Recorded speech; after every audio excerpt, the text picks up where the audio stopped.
ফুলের টব বসালাম বেদিটার ওপর। সব মিলিয়ে একদিনেই চেহারা বদলে গেল বাগানটার। বিকেলে অফিস থেকে ফিরে প্রায়ই বসে চা খেতাম ওখানে।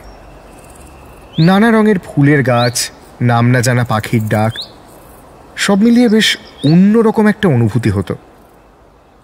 এভাবেই বছরখানেক কেটে গেল, আর তেমন কোনো সমস্যা হয়নি। দিব্যি ছিলাম বাড়িটাতে। রতনও আর কখনো কাউকে দেখেনি। এর মধ্যেই আমার হঠাৎ হরিশপুরে অফিসের কাজ পড়ল, রাতের ট্রেন। কামরায় উঠে দেখলাম লোক প্রায় নেই বললেই চলে। রতন টিফিন ক্যারিয়ারে কিছু খাবার দিয়ে দিয়েছিল। খেতে গিয়ে মনে পড়ল জলের বোতলটা বাড়িতেই ফেলে এসেছি।